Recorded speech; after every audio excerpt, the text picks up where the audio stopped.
নমস্কার দর্শক বন্ধুরা, আজকে আমাদের এই চ্যানেলের ভিডিওর প্রতিবেদন ঝুলন যাত্রা 2024 সঠিক সময়সূচি কবে শুরু হচ্ছে, কবে আপনারা পালন করবেন সেই সম্পর্কে বলবো এবং কেন এই ঝুলন যাত্রা পালন করা হয়, ঝুলন যাত্রা কি সেই সম্পর্কেও কিছু কথা আপনাদের সাথে আলোচনা করে নেব।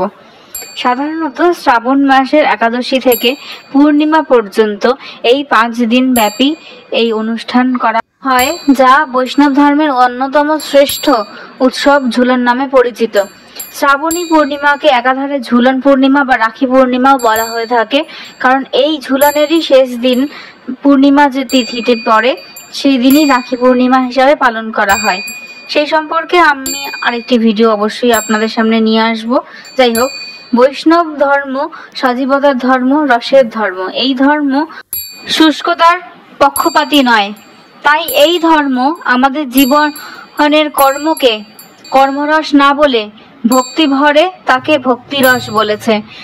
জীবনকে শুষ্ক মরুভূমি করে পরম তত্ত্ব লাভে ভক্তিবাদীরা বিশ্বাসী নন।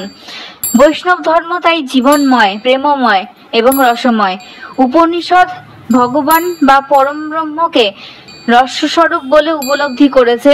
ভগবানকে তার সৃষ্টি এবং তার রক্ষা করবার জন্য অবতারত্ব গ্রহণ করতে হয়। অবতার রূপে তার নানা রূপ কাজকে লীলা নামে অভিহিত করা হয়ে থাকে। ঝুলন যাত্রা সেই লীলারই একটা রূপ, যেখানে ভগবান শ্রীকৃষ্ণ তার শ্রী রাধিকার সঙ্গে মাধুর্যপূর্ণ প্রেমের পরিপূর্ণ প্রকাশ ঘটেছে। এবছর 2024-এ 30শে শ্রাবণ ইন্দ্রাদিদেব বিধিত ঝুলন যাত্রা শুরু হচ্ছে রাত্রিবেলায়। আবার মতান্তরে গোস্বামী মতে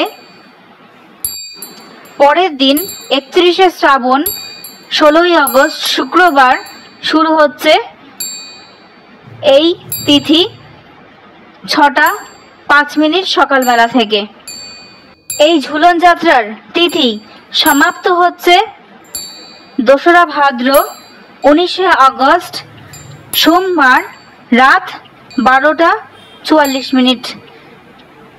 তার মানে এবছর আপনারা এই ঝুলন যাত্রা পালন করতে পারবেন 30শে শ্রাবণ রাত্রিবেলা, অর্থাৎ 15ই আগস্ট রাত্রিবেলা বৃহস্পতিবার দিন থেকে শুরু করে 19শে আগস্ট 2রা ভাদ্র একদম রাত 12টা 44 মিনিট পর্যন্ত। আবার যদি গোস্বামী মতে পালন করতে চান তাহলে শুরুর দিনটি একদিন পরে, মানে 16ই আগস্ট 31শে শ্রাবণ সকাল অর্থাৎ ভোর 6টা 5 মিনিট থেকে। নমস্কার দর্শক বন্ধুরা, আজকে আমাদের এই চ্যানেলের ভিডিওর প্রতিবেদন এতটুকুই। যদি ভালো লেগে থাকে তাহলে অবশ্যই লাইক, কমেন্ট এবং শেয়ার করে দেবেন। আর যদি আপনি এই চ্যানেলে নতুন হন তাহলে অবশ্যই করে এই চ্যানেলটিতে সাবস্ক্রাইব করবেন। এই ভিডিওটিতে আমাদের পাশে থাকবার জন্য অসংখ্য ধন্যবাদ।